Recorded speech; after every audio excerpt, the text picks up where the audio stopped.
Ethiopia, the scorched earth of Africa. Here, temperatures can soar to more than 55 degrees Celsius.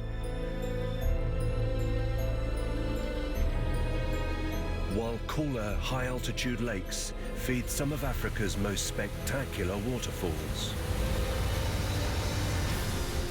Although ancient peoples have conquered the region's precipitous cliffs and salt-tiled plains, one man risks life and limb to understand the driving force behind this sculpted landscape.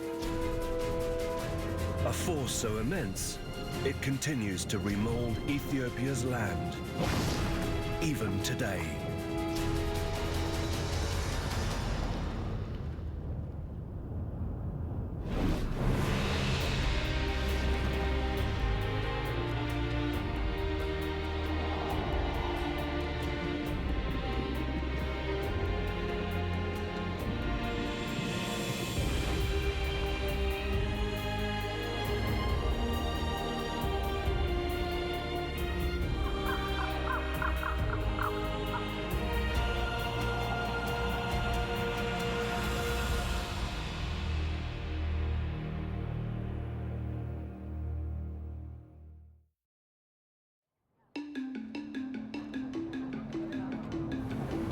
Ethiopia lies in northeast Africa and is bisected by the Great Rift Valley, a 6,000-kilometer-long fault in the Earth's crust.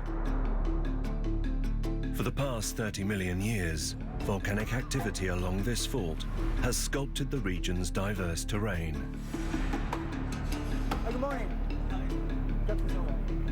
To witness the effects this immense geological feature is still having on Ethiopia's landscape, filmmaker Hideki Nagayo begins his journey with an aerial view.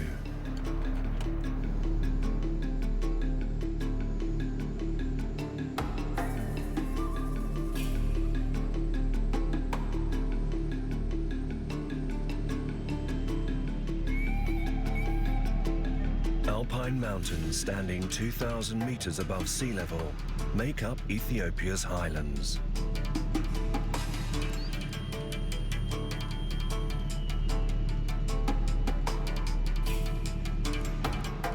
Collectively, these elevations are also known by another name: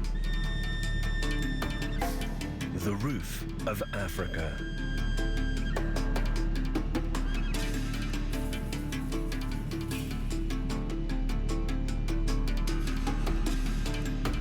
This band of heavily eroded cliff stretches over 1,200 kilometers in length.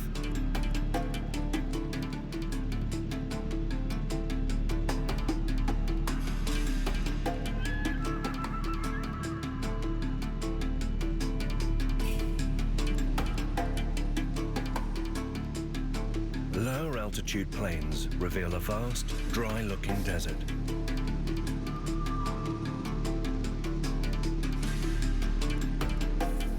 The different regions of Ethiopia can vary greatly in appearance.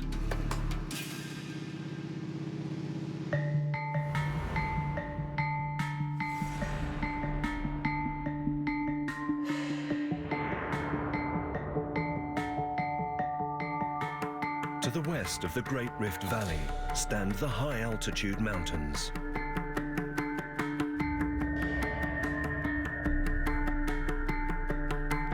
To the east, and 100 meters below sea level, lie the hostile desert plains.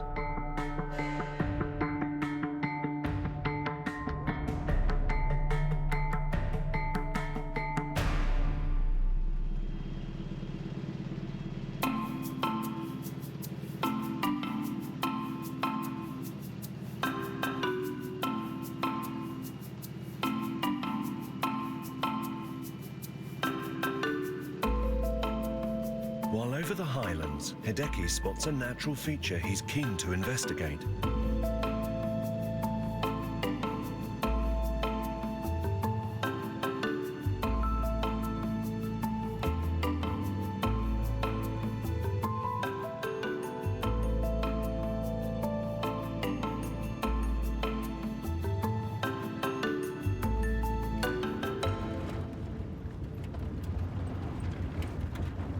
Back on terra firma at Tizizad village, a local guide shows Hideki how to reach the waterfall.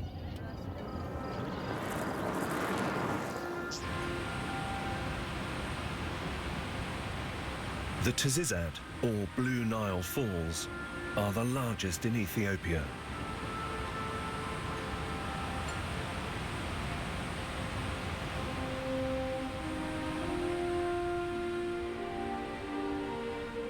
In the local language, the name Tizizad translates as smoke of fire.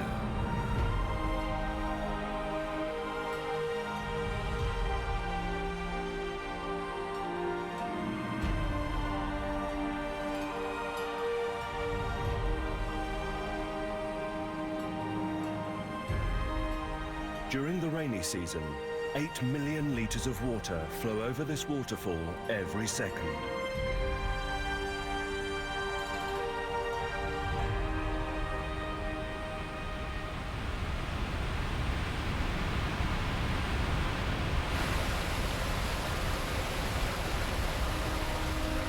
The destination of this vast volume is far away in Egypt. These falls are the main source of the River Nile.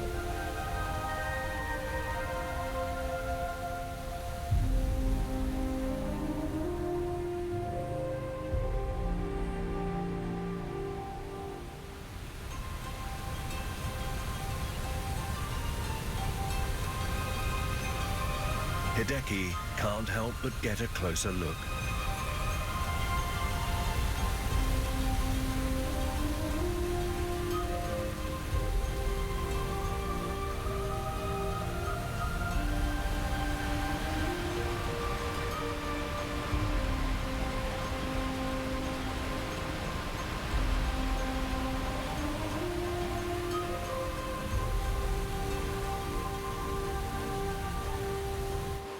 One thing puzzling Hideki is why there is such a vast volume of water so high above sea level, 1,800 meters.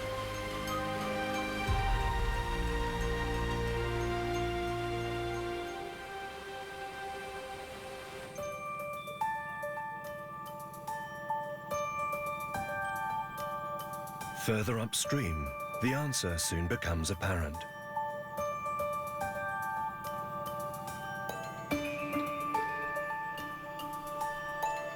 At 66 kilometers wide and 84 kilometers long, Lake Tana is Ethiopia's largest lake. It appears to line the entire horizon.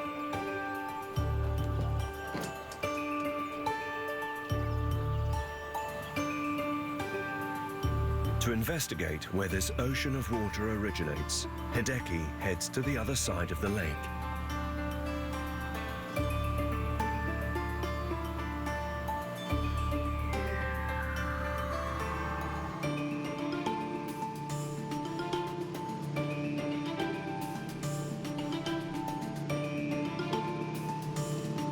It takes 5 hours to cross the titanic body of water. On the other side of the lake, the water is calm, and aquatic plants grow in abundance.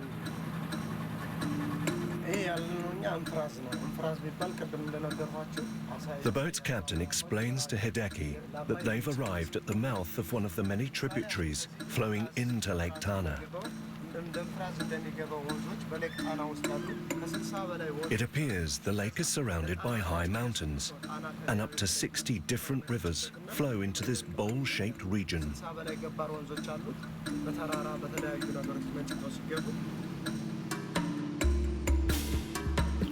At 2,000 meters above sea level, the surrounding Ethiopian highlands receive a great deal of rain.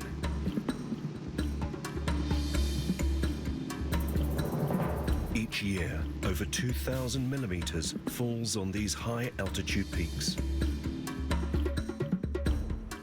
This extensive rainfall is due to the unique terrain of Ethiopia, specifically the extreme altitude difference between the east and the west. Moist wind blows in from the Red Sea and Indian Ocean continually throughout the year.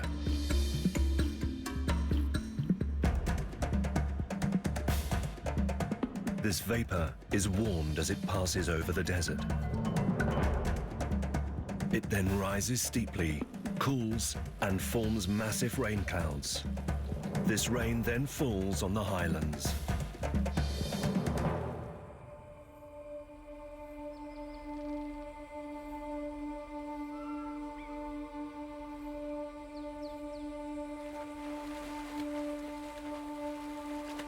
The waters produced by the unique terrain of Ethiopia bring many rich blessings. Lake Tana is one of the few places in Ethiopia away from the coast where it's possible to catch fish.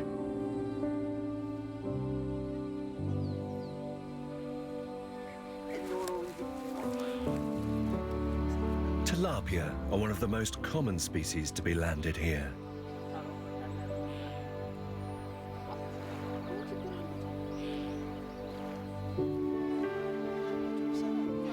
Fishing is important for a large part of the community.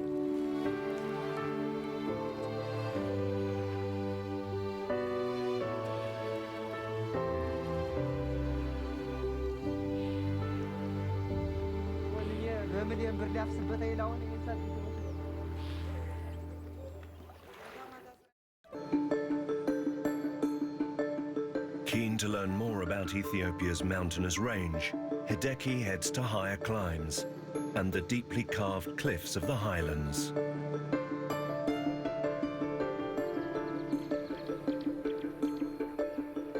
Although often referred to as cliffs, the faces of these rocks are extremely varied in form.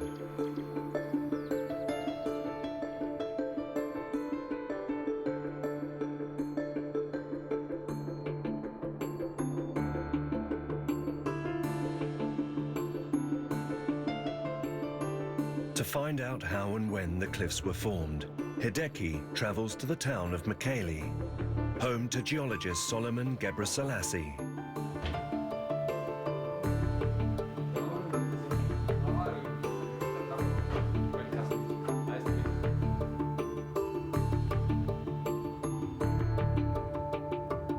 Solomon takes Hideki to a vertical Adigra sandstone cliff that appears to pierce the sky.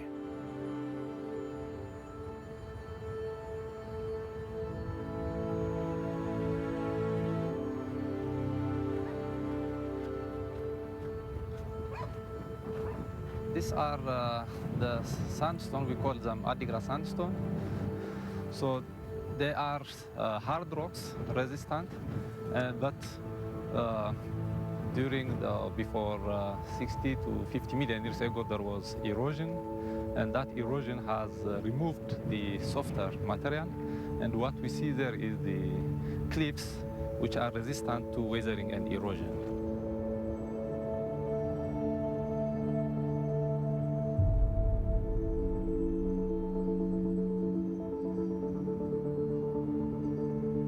As well as sculpting the sandstone landscape, the rain also has a destructive effect. The water goes through weak zones. You have the rocks and you have the cracks opening, or you see them? And then you see the water percolates when it rains. It percolates through this fracture. Then finally, it will split into two, yeah? And then it falls. The rain also has the power to move giant boulders great distances. See, this is the sandstone which has fallen from top. これが上から落ちてきた砂岩です。あ、この岩が上から落ちて。これ、あ、でもこれ砂岩ですね、確かにこれ。すごい細かい砂の塊だ。What smooth stuff.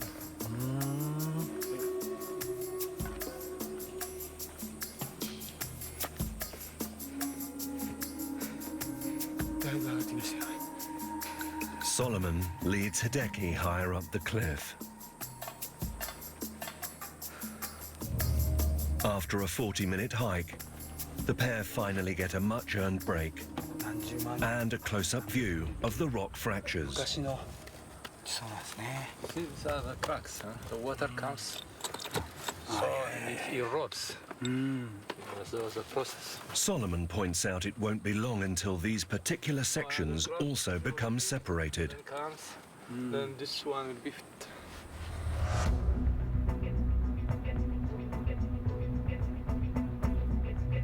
The entire surface of the cliff is covered in cracks.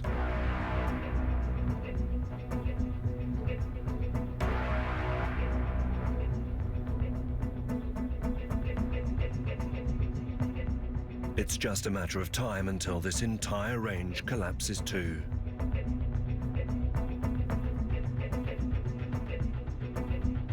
Despite the precarious nature of these ancient sandstone structures, local people climb these cliffs on a daily basis.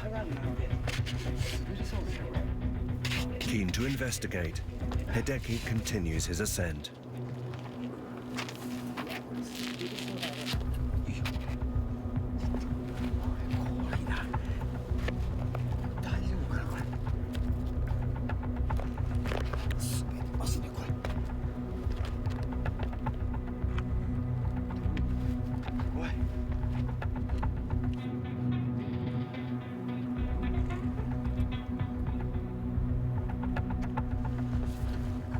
This route would even test the nerve of hardened climbers.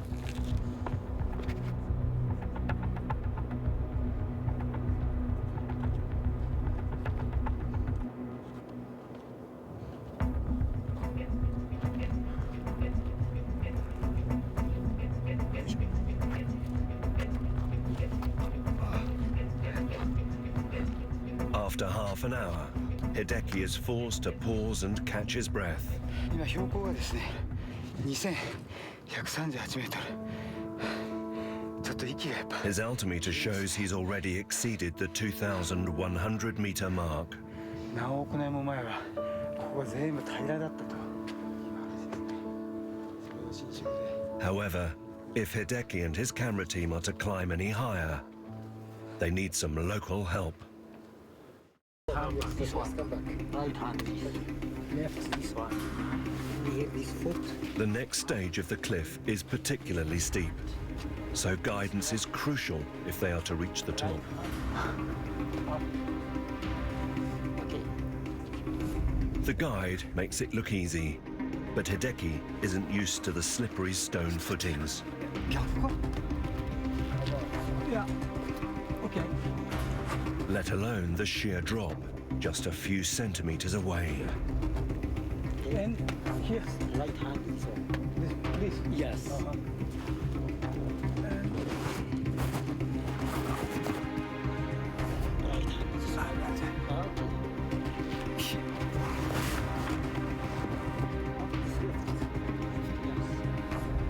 Okay.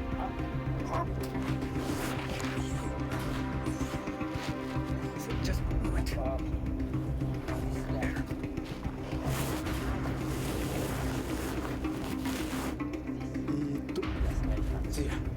Okay. Left. Left. Yeah.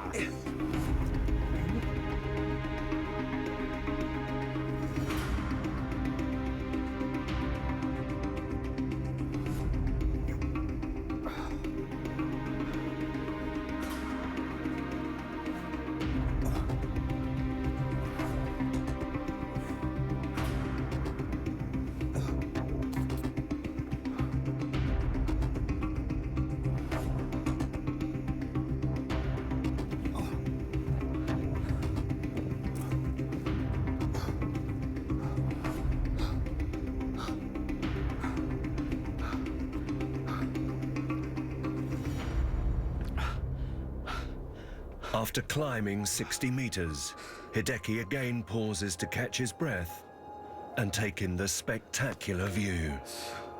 すごい高さです。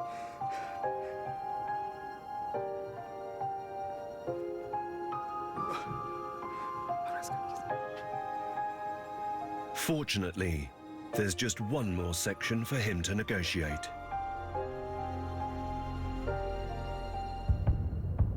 However, it's also the most precarious and challenging part of the entire climb. Okay, okay. Okay, go here. Okay, okay, okay. Okay.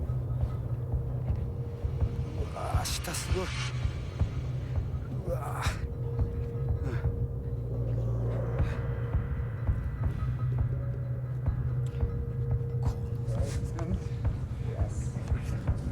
Okay. So this one. Okay. This one. This one. Okay.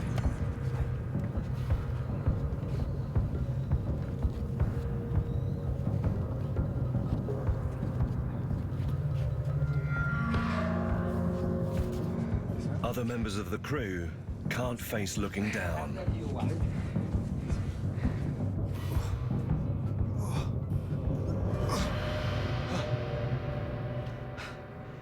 Finally, Hideki makes it.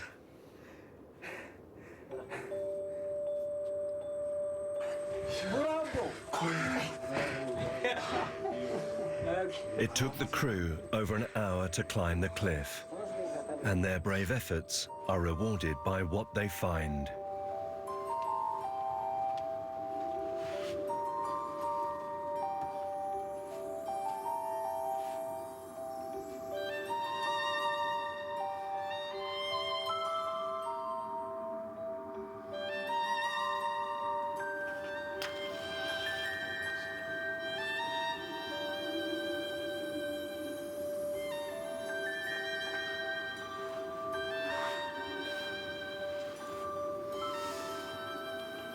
በስመ አብ ወወልድ ወመንፈስ ቅዱስ አሐዱ አምላክ በዝንቱ መጽሐፈ ሠራ ዘወፅአ ማርያም መካነ መዓልቃ ዘምድር ዘአንወር መምሃር Carved out of the rock, this church has been a place of secret ritual for hundreds of years.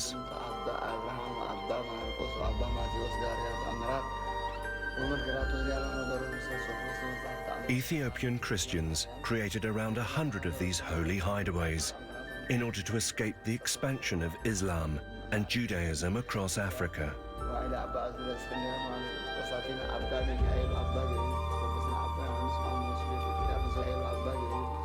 Many of these unique places of worship are still in use today.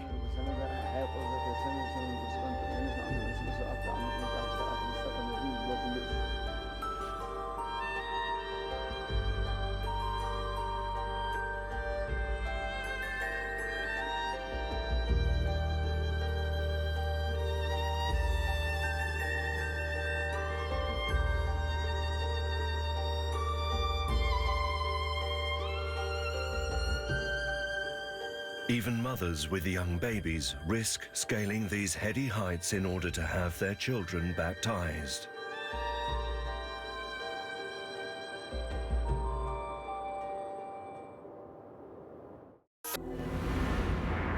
The huge cliffs separating the highlands and lowlands of Ethiopia stretch out over 1,200 kilometers in an almost straight line. Geologist Solomon Gebrselassie takes Hideki to an even higher altitude to explain why.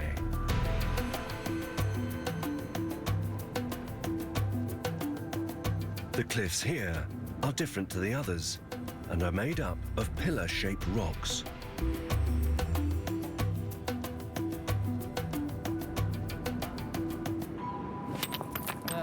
So this is basalt, and as we can see, it's very black. So 30 million years ago, then there was a huge volcanic eruption coming through fissures from the mantle, and this has created it has covered a lot of area and created the so-called the Ethiopian flood basalt province. By identifying the date the flood basalt or lava rock was formed, Solomon reveals another extraordinary fact. So all these mountains, all these are the flood basalts, and even we have here in Yemen, same. These were together, yeah? That's a fact. The basalt is proof that 30 million years ago, the African continent and the Arabian Peninsula were connected.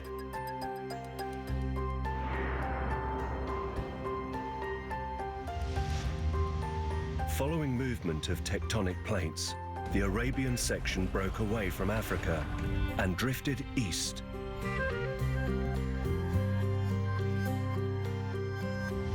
The void created between the two landmasses was below sea level, so it quickly filled with water. However, further tectonic activity created a ridge separating a huge body of water from the rest of the ocean.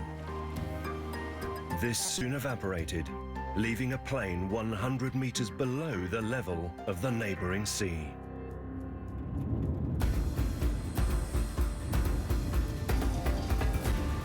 Keen to see this world below sea level for himself, Hideki leaves Ethiopia's higher climes and heads east.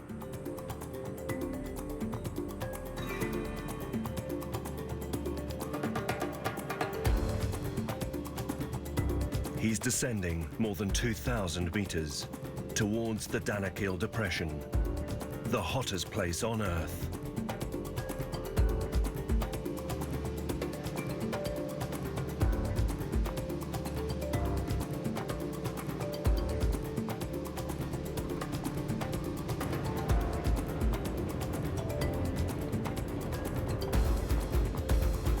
In this vast, desert-like plain, summer temperatures can soar to more than 55 degrees Celsius. During a pit stop, Hideki checks on the metrics. The temperature is already over 30 degrees, but for the first time since he arrived in Ethiopia, his altimeter reading falls below 1,000 meters. Throughout the 4-hour journey, the reading continues to drop.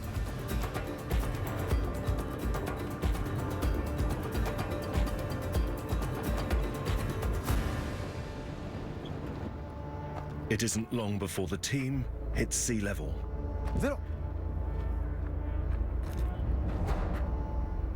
ロです。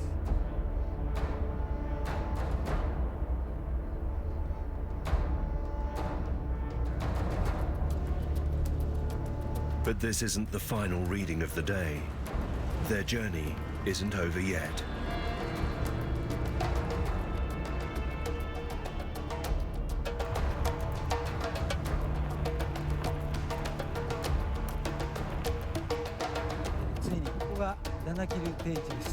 Finally, they reach the Danakil Depression. Hideki can't believe his eyes. マイナス120メートルです。 They are 120 meters below sea level.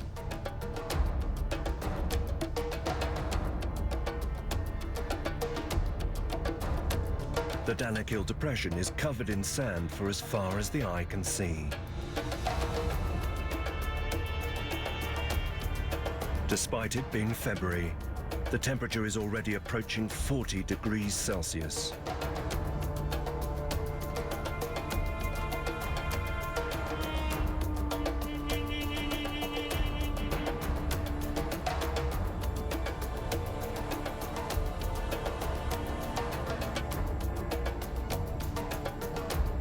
This scorched part of the Earth reveals little sign of life.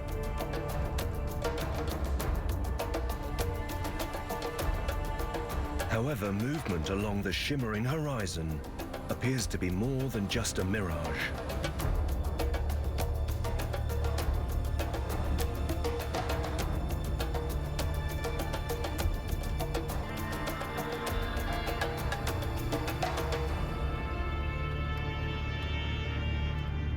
A caravan of camels lines the road. Hideki is keen to take a closer look.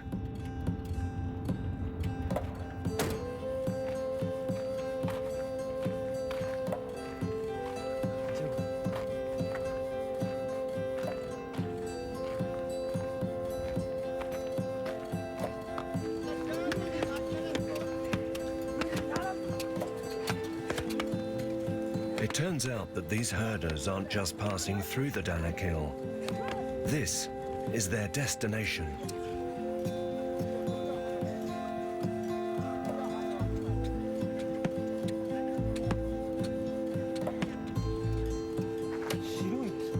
For centuries, local tribes have dug up and traded the salt from these plains. 30 million years ago, when the landmass was torn apart, this is where the sea formed. After eventually being cut off from the rest of the ocean, the trapped body of seawater evaporated, leaving behind layer upon layer of salt, up to 2 kilometers thick in places.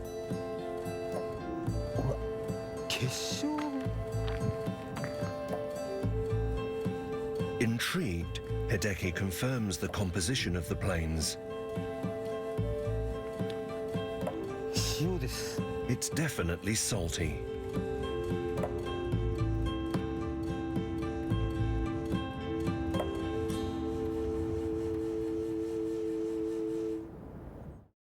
There are many different forms of salt throughout the Danakil Depression, including these table-like structures.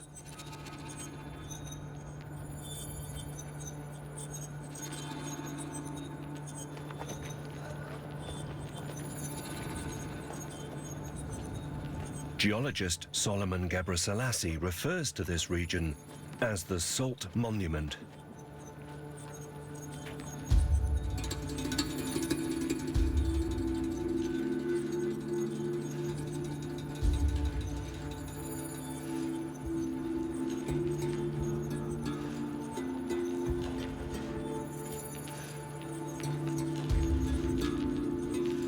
On closer inspection, the salt columns appear to be layered. Solomon explains the reason behind these different colored bands. This is the salt. We have mud here, salt, another salt which is pinkish, so white salt. Yeah, this part is the salt. You see it now, the mud is coming. So this is the mud, yeah? So you see now we have a river process which is ongoing, and then later on maybe this is covered by salt-rich water, and then the salt will be formed.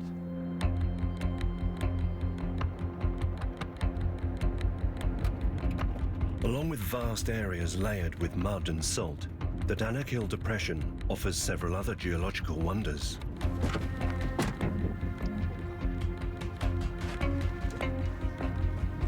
Solomon is keen to show Hideki one of the most unusual.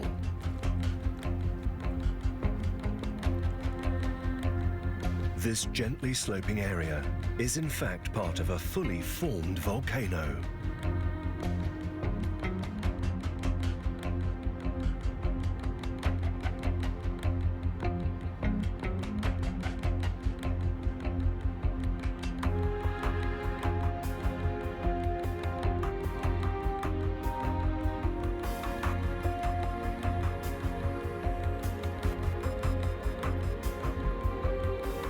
The Dalol crater contains a lake of sulfur-saturated water.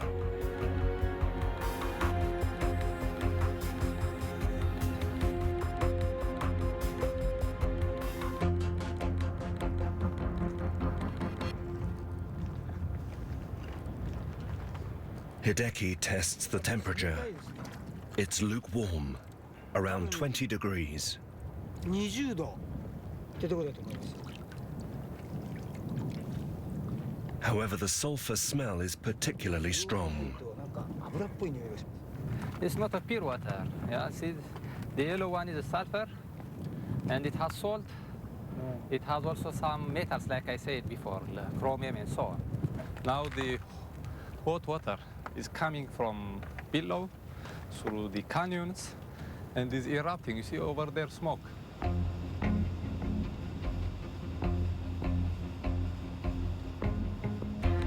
As the water evaporates, it leaves behind high minerals, which it absorbed on its upward journey. These sulfur springs are continually topped up by the volcanically heated water, rising from deep beneath the Earth.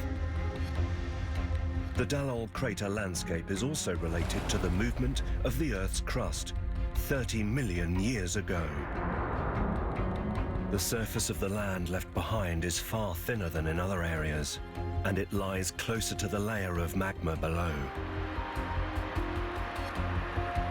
The magma warms the underground water, which absorbs and carries sulfur and iron to the surface.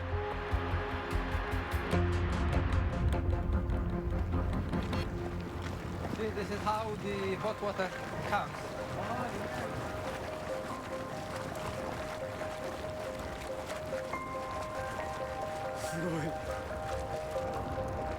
Boiling water continually gushes from these lunar-like conical vents.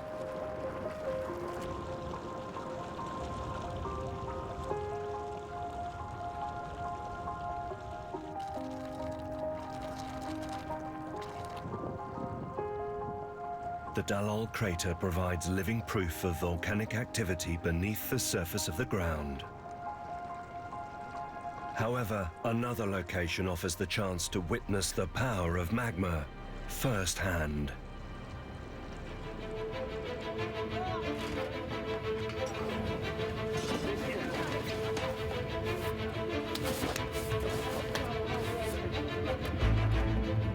For the final part of his mission, Hideki sets off in search of Erta Ali, a continuously active volcano.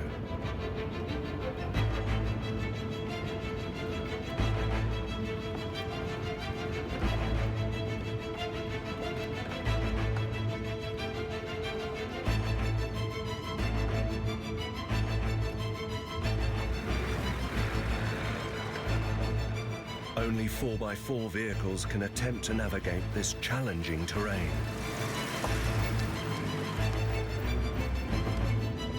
But even off-road vehicles can only go so far.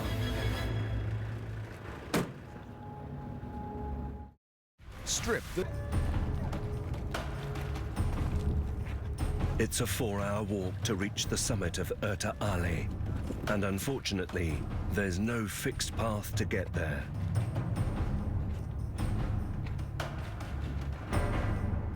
To prevent the team from getting lost, local guides are essential.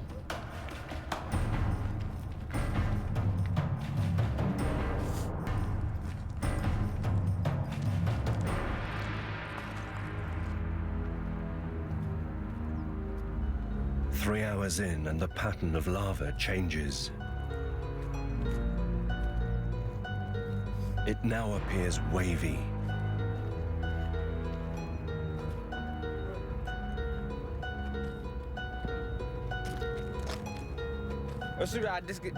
Hideki's guide explains that this new flow of lava was created just 3 months ago.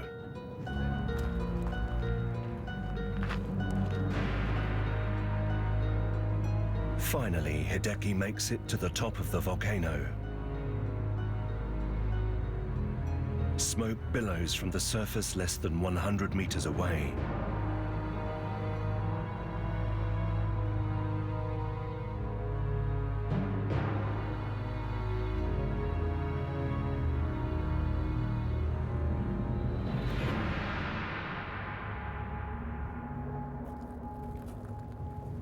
Hideki moves in for a closer look.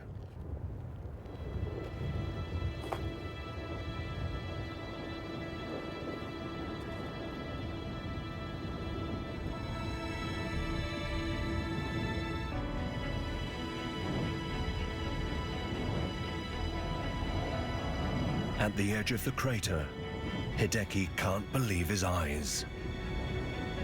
It's a lake of molten lava, 15 meters wide.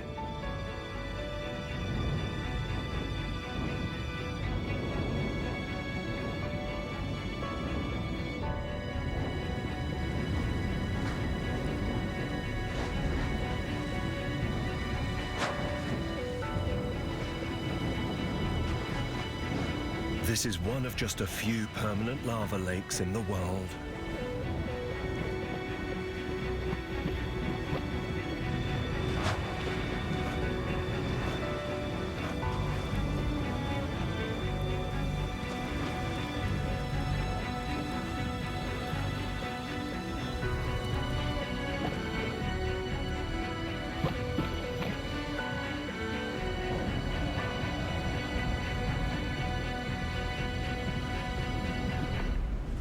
すごく暑いです。ちょっとこれなんだろうか。 The heat from the lava is unbearable. これ結構暑いですね。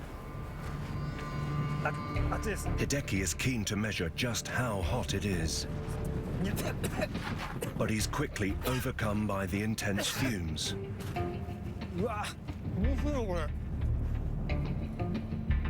何ここでつけると。 Using a breathing mask, he attempts to measure the temperature again.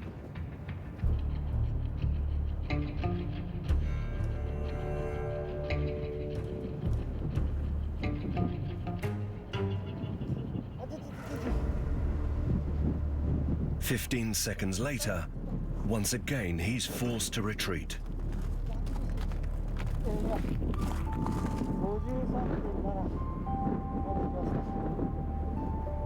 The thermometer reveals that the air temperature at the edge of the crater is in excess of 55 degrees Celsius.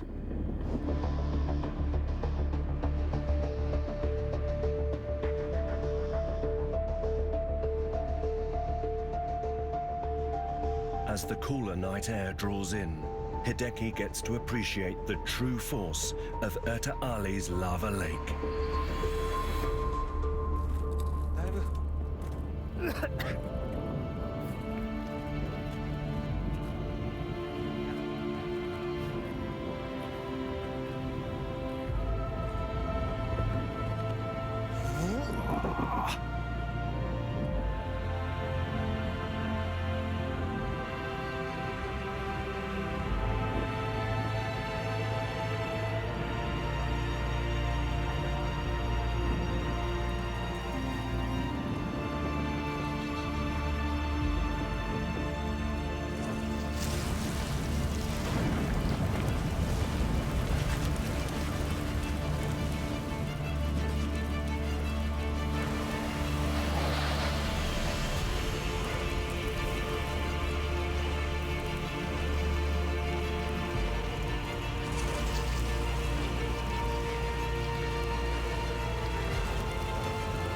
Finally, Hideki stands face to face with the blood of the earth and the forces that created Ethiopia's land of extremes.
Ethiopia is a land of extremes. Highlands harbor immense lakes, waterfalls, and pilgrim retreats. While lower desert plains offer little shelter, but an endless resource for those willing to take on the heat.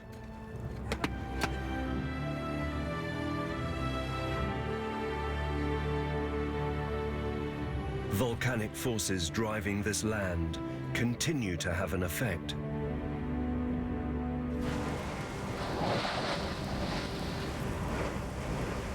As Ethiopia continues to boil, it appears nature hasn't finished her work here just yet.